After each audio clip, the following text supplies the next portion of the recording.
All right, what's happening, everyone? What's up? Time for malt reviews. That's Mikey. I'm Narby. We are going to be reviewing Aberlour 18-year-old. I got a little. Well, before I start, Aberlour 18-year-old is bottled at 43%, aged in sherry cask, as the color would suggest. Aberlour is known for their high-quality sherry casks. I have a little story behind this particular bottle and this whiskey in general. This is a whiskey that there's a shop close to where I personally live that sells it for $85, which is a great price for a good quality 18-year-old Scotch, especially nowadays. And frequently when we have little get-togethers and stuff like that, more of a party scene rather than hanging out with Mike and just really lining up some really nice scotches and just hanging out and enjoying that. More of a get-together with the girls and guys and everything and having a party. Could even be a barbecue, something like that. Often we will go for, the guys will call and say, hey, which bottle should I pick up at the store? This will be something that I recommend or I might pick up. So it gets used it's a high-end whiskey for that kind of a scene. I think it's the perfect one. It's not extremely expensive, but if you want something really good to enjoy with a group of friends, you could do that while not having to just focus on the whiskey alone, while just being able to have fun and drinking and sometimes even just getting a little drunk and having fun while still enjoying a really fine quality spirit. The reason why I'm sharing that story is I've gone through several of these bottles, and the last time I purchased it from the same location, it was off. It was strange. It had just nasty alcoholness to it, and it was just really weird. It clearly was a bad batch. I don't know what happened. And I'd never done this before. Mike's never done this before, where I contacted Aberlour and I basically said, hey, I have a bad batch on my hands. I'd love to show you that it's a bad batch. So they basically said, yeah, send it in. And they replaced it with this bottle. And so I just want to mention that because that is excellent customer service. Big props to them. By telling you guys I had a bad batch, I don't want to scare anyone off because it was one bad bottle amongst, maybe 8 to 10 really good bottles that I've experienced with this whiskey. So it was one just off batch, I guess, or off bottle for whatever reason, but the customer service and the way they replaced it, they sent the label in a box for me to ship it back, and they obviously replaced it with this. They obviously made sure to send me an excellent batch. So with that being said, I just want to give props to their customer service, and I'm going to continue to buy this whiskey, especially because I know that they really care about what we think, which also makes me feel like that they care about the quality of product, and they're keeping their price really fair. It's an 18-year-old sherry Scotch for $85 I can get it for. I know it ranges anywhere from $85 to $100. I would argue that it's still worth it at $100, especially when comparing to other scotches out there. I'll shut up now, and let's review the whiskey.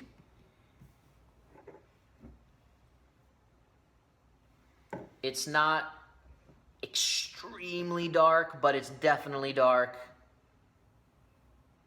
It's a nice full golden color when kind of swirling the whiskey. It suggests just enough sherry elements. Swirling the whiskey, it shows the legs are nice and coating. Oh, yeah. I don't think the camera really shows that. No, but even at 43%, yeah, you have really thick coating, frozen legs.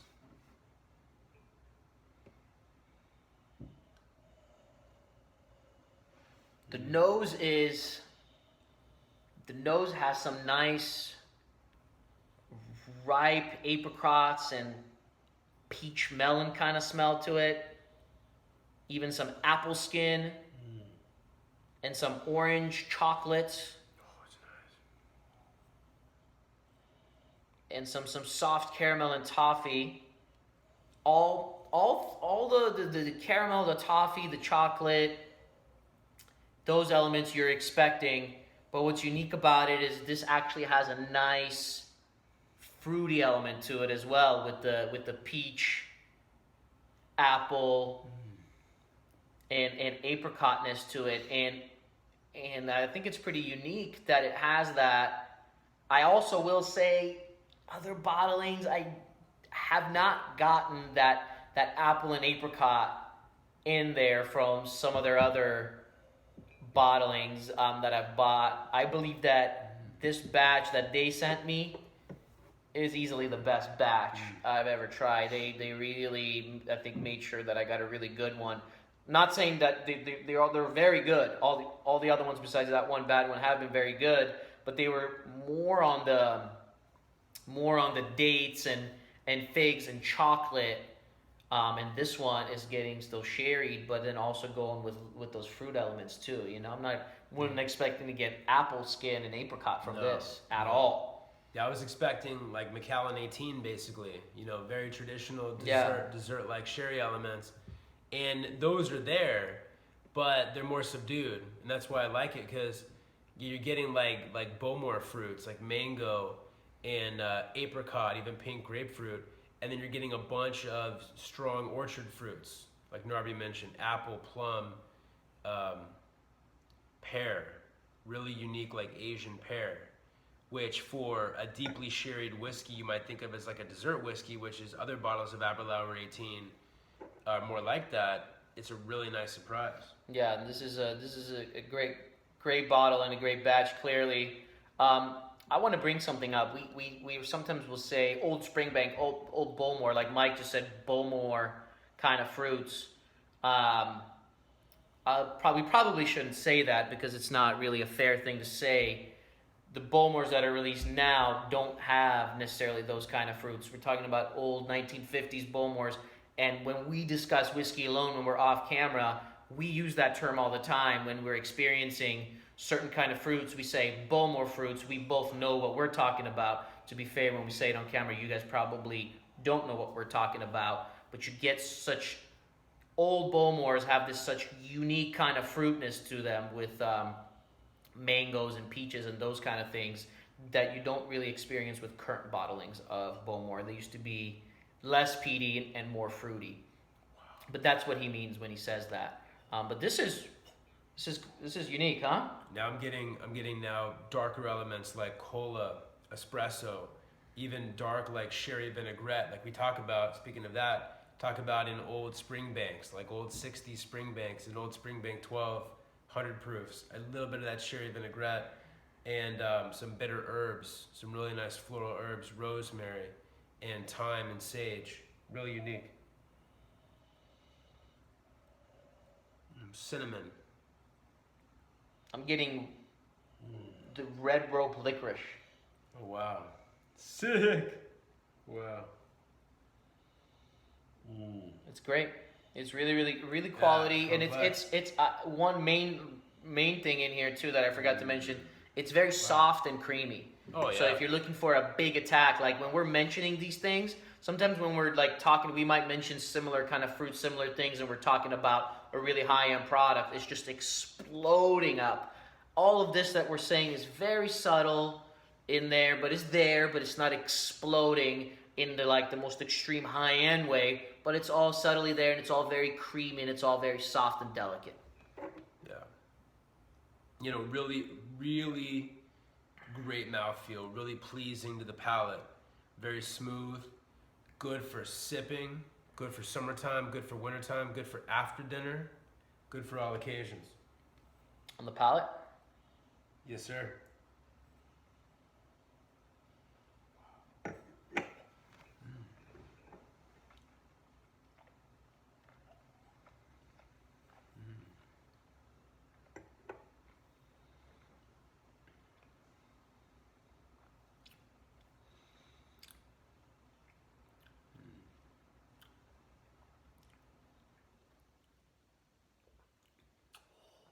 Very creamy.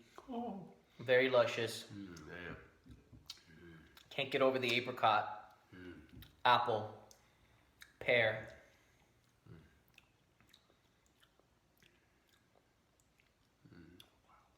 Chocolate. And because it's Aberlour, I want to say intense dates and figs, but it's more the other stuff that I said. It's not those things, you know? No, it's very luscious and creamy, and I am getting that licorice on the palate as well. Well, I can see how, like you're saying, if it were just that, it wouldn't be complex enough, or it'd be good, but it wouldn't be that special. This is a lot of that, but a lot of everything else. Because from what I understood, like Narby said, most bottles of Aberlour 18, it's kind of like more like Macallan 18. But this is like, there's a little bit of that Macallan 18 in there. The treacle, the toffee, the dark fudge, milk chocolate, dark chocolate, raisins, you know, stewed prunes, dried figs, sultanas, all that. But then so much orchard fruit, so much even tropical fruits, mango, passion fruit, a little bit of guava.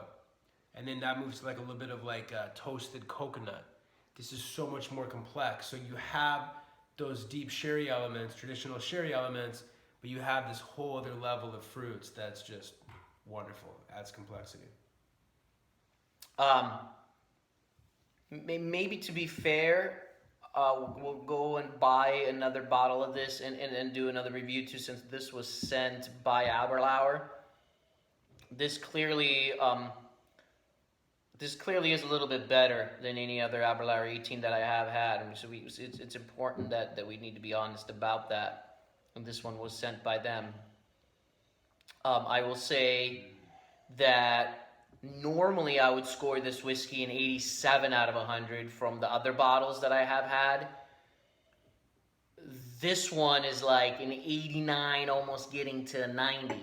So it's a couple points better than the second best, let's say, 18-year-old batch I've had. So this is really, really good.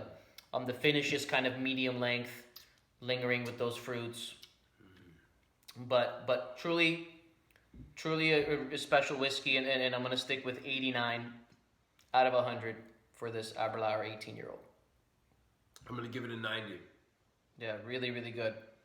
All right, you guys, if you do have any questions about the whiskey, I know it was kind of perhaps a confusing review with my little story on how we acquired the bottle and how other bottlings were not maybe as good and whatnot. But overall, I will say I've purchased many bottles of this throughout the years, and I'm going to continue to purchase it because it is highly recommended. All right, you guys, cheers. Cheers.